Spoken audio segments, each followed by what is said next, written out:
Today I would like to speak to you about the nature of the soul and the desire that we have as human beings, not only to be happy, but to come home, to feel whole and integrated and free of conflict. I'd also like to talk to you about how we can use our own voices to help us on our journey to achieve wholeness, integration, joy, and peace. My name is Shulamit, and I've been doing the work with sound meditation for 30 years. I'd like to start with the creation story, the story of Adam and Eve, which is frequently told as a story of judgment and punishment and wickedness and suffering. But I think there's another way to look at it, a deeper way. And I'd like to talk to you about that today.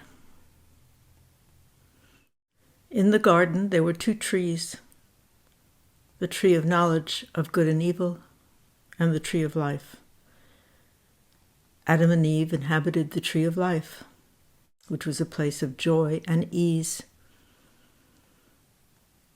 But they were tempted to taste of the apple and to go out into the world to secure knowledge, skills, understanding. And this journey away from home is perilous. It's exciting, it's adventurous, but it's also perilous. And we encounter many difficulties. Indeed, we encounter many pleasures along the way. But one of the things that happens is that we have difficulty finding our way home. We can't figure out how to do it. The material world is very seductive, and you can touch and feel many things or desire many things. But to find your way home, well, that's difficult. And the story, the origin story, talks about how the moment that the choice was made to pursue skill and knowledge and go into the world, access to the tree was not so much denied as made very, very difficult. Scary angels, revolving swords, very, very difficult to approach. But it does not say that you can't approach it. It only says that it's very difficult to approach it. But there is a pathway, and many of the ancient traditions have developed practices that enable a person on a journey to greater spiritual attainment and to awakened consciousness can follow. The tree of life was a mystery that the mystics of old deciphered and found within the tree a pathway to higher consciousness. There are many ways to approach within this system, within this tree of life Kabbalistic system. But one of the ways to approach is through sound. The world, the universe, the cosmos was created with vibration. Many of the ancient wisdom traditions teach the same. And of course, science has caught up in the 21st century, the 20th century, to describe the world and the universe as being composed of vibrating strings. This is superstring theory. Everything vibrates. Our hearts, our organs, our bloodstream, the stars, the planets, the sun, everything vibrates. Now, if we could connect to that universal vibration, we could clear away a lot of the muddying things that crowd our mind and connect at a very deep level to the deepest part of ourselves and our connection to the greater reality. And when you do that, you come to great peace and a feeling of abundance and support from a greater reality than the one that you inhabit inside your own body and mind. It doesn't really particularly matter what you believe in or if you don't believe. This is something that is universal and one can access it, and the blessings of it are very, very great. It's transformative in terms of your own happiness. It's transformative in terms of your own ability to solve challenges. It's not that challenges don't come. It's not that difficulties don't come. It's not that sorrows don't come. They come. They come. But how you respond to it matters.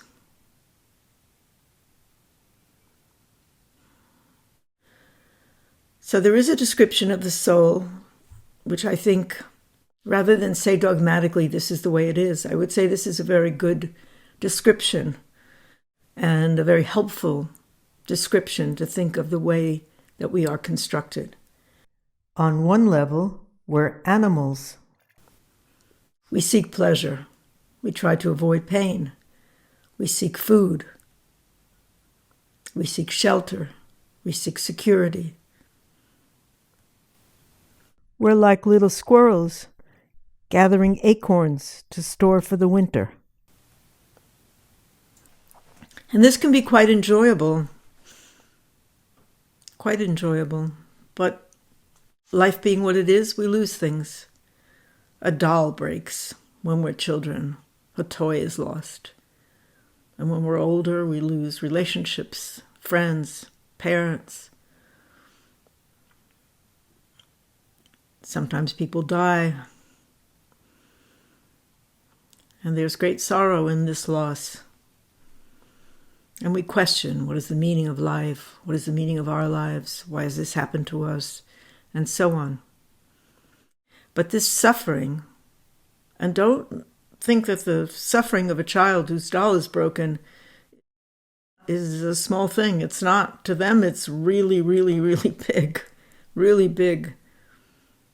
That suffering induces in us a desire to reach something higher, something more sustaining, something that lasts and endures, not something that's reliant on whether we can keep it around or not, whether it's jobs or lovers or friends.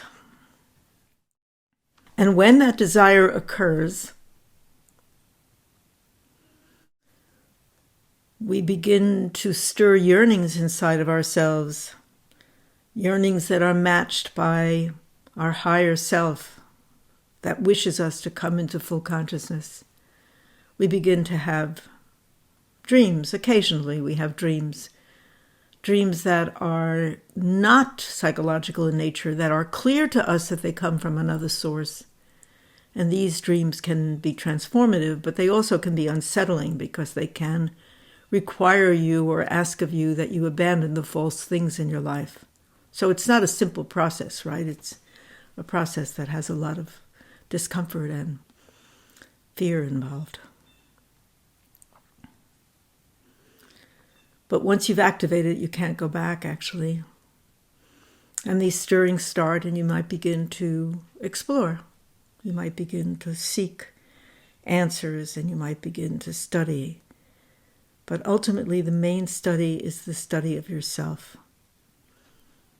If you do it properly, you can awaken the higher consciousness and return to the joy and ease of the tree of life. This takes years of dedicated practice. It does not come about easily. You have lots to contend with, your own ego, the pressures of others, the expectations of others, and the expectations of yourself. But if you do it slowly without violence, you can have great success and transform your life and become a lot happier and bring a lot more peace to yourself, to your family, and ultimately to the world, which surely needs it.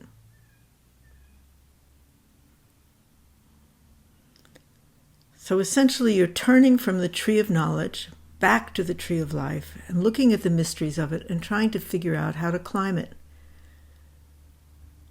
One such path is through sound meditation.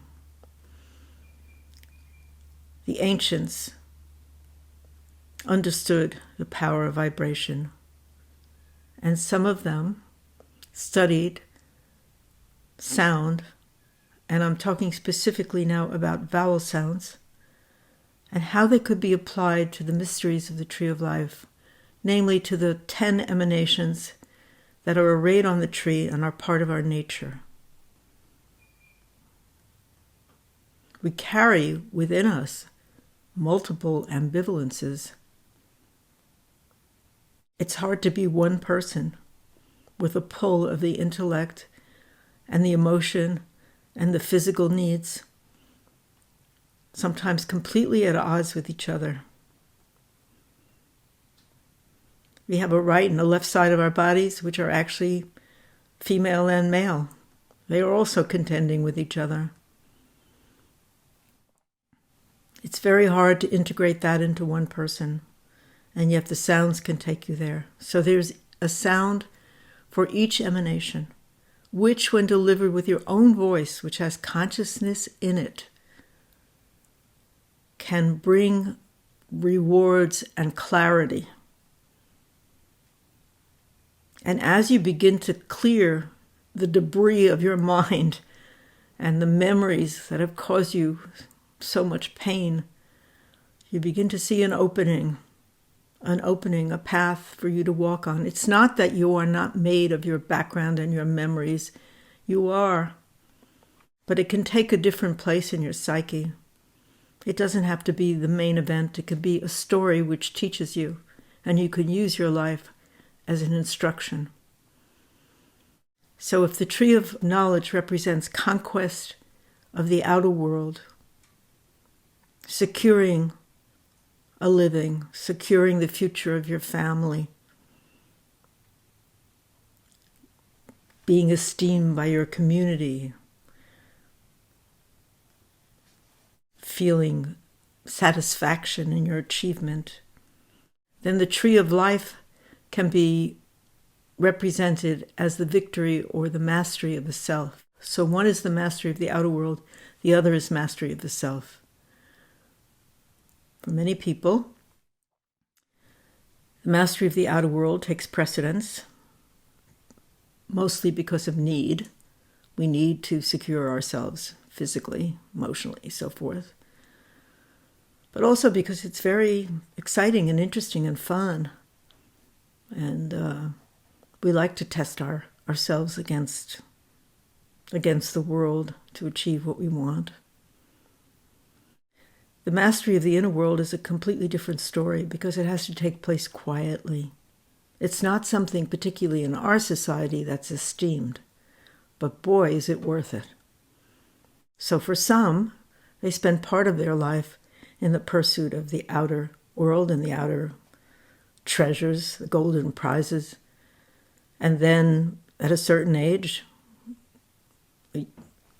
middle age or 60 or whatever, they may say, okay, I did that, I got that, and now I'm going to concentrate on my own development, my own inner development. It doesn't mean that you don't function in the world. You do. You can still pay your bills and so forth and meet with people. But your primary goal is inner. It's the conquest of the self. And to do that, you have to gain self-knowledge. And gaining self-knowledge is also a very slow and deliberate process in which you remove the kind of the clothing that you're wearing, the layers and layers of clothing that you wear to protect your core from being seen by other people. And at some point, unfortunately, you also can't see it yourself anymore. So it takes years of loving, kind, dedicated practice. But the rewards are beyond imagination. So there is a practice, which I teach, called metasounds,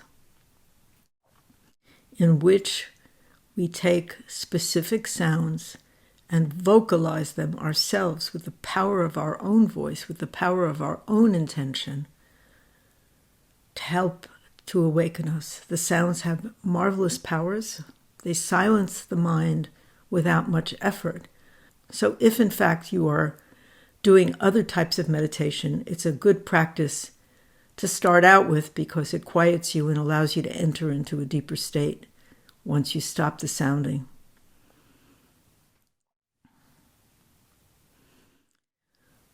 But it also, more significantly and non-intellectually, educates your being, it educates your organs, it educates you in a way that words cannot. I am not against words, I am using them here. And we communicate all the time by words, and we shape our world with our words. But sometimes the words, which can be